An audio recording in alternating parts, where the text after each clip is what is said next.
Alright, what's going on, y'all? It's getting into early fall here, and this fall time of year is coming around. Some of y'all may be wondering what to throw and where to throw it. So today we're going to be talking about what to throw and where to throw these baits to catch fall time bass. And to lead off with, we're going to go with my favorite bait. It's actually what I've been catching them on. That's jerk baits. Jerk baits during this time of year are going to be fantastic to throw. A lot of people will say these are almost purely winter baits. I'll throw jerk baits year round, but when fall time comes around, they seem to succeed really well. I've been catching them on the Strike King jerk bait. This is the deep diver, about 11 foot. That's You gotta take into consideration. I'm in Georgia catching spotted bass, so that could be different for people up north catching smallmouth, or people down in Florida catching some big largemouth. But nevertheless, some jerk baits are going to be fantastic. If, if you don't have a set depth, this is the 6 cents provoke, but this is a sinking version, so you can let that bait sink to where you think the bass are and just catch them. If you got a forward-facing sonar, that's where something like this would be very good. You can let that bait sink to about the depth the fish are, and then you could watch that fish eat it live on that live imaging. Moving on from there, another bait I'm going to be throwing, it's going to be underspins. I'll throw two different kinds. I got this one here, head-on, exposed hook, and a weedless one. But this time of year, I'm not so focused about the weedless factor. If you can see here, the spinner on the weedless one is further back on the bait versus this one's up closer to the top. Sometimes that spinner being closer to the tail gets me more bites, and sometimes towards the head gets me more bites. That's something you're just going to have to play with and figure out what those fish are going to want for this day.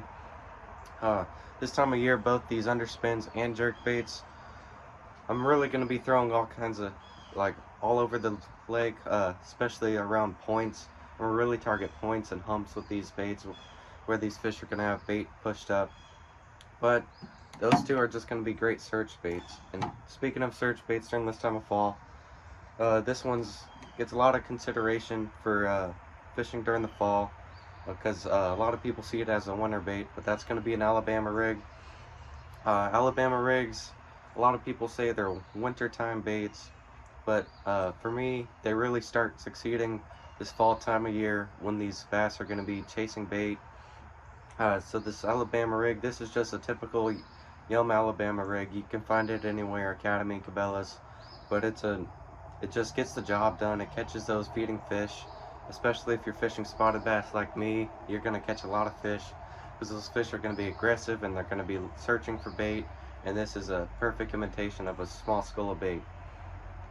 Alright, for y'all big bass people out there, I actually still got this one in the box, but this is the 6 cents float glider. It's not too big, but it's not too little, and it's shad color. This time of year, most of this stuff is going to be shad colors because these bass are mainly going to be feeding. Now, if you're in a smaller pond or you're in an area where there's primarily bluegill, that's where I'll switch to some bluegill colors. But the 6 cents float glider, it's not too big, but it's not too little. You'll get big bites, but you'll still catch a lot of fish. This is that slower moving bait, similar to the jerk bait. You can move it slow, but it's a moving bait fish presentation, and it can get you some big fish and catch a lot of fish. And as you notice, all these baits are going to be shad colors, like I said, and I'm going to be throwing these all over the lake, not a given area, but this time of year I will target the points, humps, bluff walls, anywhere where these bass might be pushing bait up against and feeding up. Alright, moving on, I'm going to say the crankbait. That's going to be kind of broad, but that's because I got 3 different kinds here, and I throw all of them. First off, it's your traditional crankbait. This is the 6 cents Cloud 9. It's perfect for the depths I'm fishing. Some of y'all might want something deeper. This one goes about 9 foot, hence the name. But this time of year, the fall cranking bite is outstanding, and you can catch some huge bass, and you can get on them really good with a crankbait. Whether you're fishing suspended bass, bass that are near the bottom, just wherever. Just you need to find the depth of the crankbait you want, and you can go out there and catch them. Alright, still on the crankbaits, a square bill crankbait is going to be exceptional as well. This is the Googan Squad flat-sided one. It goes 3 to 6. Square bills are going to be the ones I'm throwing in shallower water, versus the crankbaits are going to be in a little bit deeper. But this same thing, I'd use it in the same scenarios I would the traditional crankbait, just in shallower water. It's going to be for those feeding fish. With square bills, I'm going to be targeting backs of pockets, maybe up shallow on the points, anywhere those bass might be chasing bait, up shallow. Alright, still with the crankbaits, it's going to be a lipless crankbait. These are going to be one of the best search baits during this time of year. You can fish from any depth you want, but they're going to be fantastic baits. My favorite's going to be the Strike King Red Eye. This is the 2-tap one, which has tungsten, which to me provokes more bites. That's something to consider. Some have lead. You'll still catch fish, but for me personally, I think the tungsten allows me to catch more fish. That's going to be a bait I'm just casting all over the place, finding out where these bass are going to be and how they're eating, because you can move that bait many different ways, which I have a video on. Alright, after the crankbaits, a lot of y'all have probably been waiting for this one, but it's topwater. During this time of year, topwater's still on. As you get into winter, topwater could cool off. For me down here in Georgia, not really. I can catch them on topwater throughout, but in some places it does stop. But during the fall, topwaters do need to be thrown, and I do throw 2 main types of topwaters, and I've really come to like these baits a lot. But first one's just going to be your traditional head-on spook. This thing walks fantastic.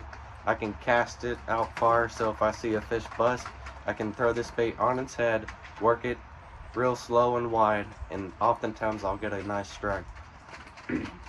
Alright, a new one for me that I've come to like during this fall, and I actually threw it some during the summer too and got some good bites on it. That's going to be the Z-Man Hellraiser. It's almost like a chatterbait, just in topwater form. So if you like throwing a chatterbait, this is the perfect topwater for you. But this bait, it's going to go out there and it's just going to wiggle across. It's almost going to be a slow-moving whopper plopper, or a quiet version of a buzzbait, if you will. It gets me a lot of bites. I usually throw this one in a little bit calmer of a water, versus the spook I'm going to be throwing in maybe a little bit of wind, so that there's a little bit of chop on the water. But nevertheless, these 2 baits, whether it's a walking bait or the Z-Man Hellraiser, one with wind, one with minimal wind, both are going to be great. Now, if the wind's going to be picked up a little bit more, I'm going to be throwing a buzz bait. Maybe I will be throwing that whopper plopper. But throughout these baits, I'm going to be throwing shad color baits and catch some fish on those, because these fish are going to be chasing bait and they're going to be feeding up for this winter time of year. And right now, this fall can be some of the best times of year to catch fish, whether they're offshore suspended chasing bait, or whether they're on points, humps, bluff walls, pushing that bait up, getting fat. It's going to be fantastic fishing. They're going to be in wolf packs, so if you catch one, oftentimes you'll catch another. That's something to look for. But I hope this helped. And if you liked what you watched, please consider liking and subscribing. But thanks for watching, and I'll catch y'all next time.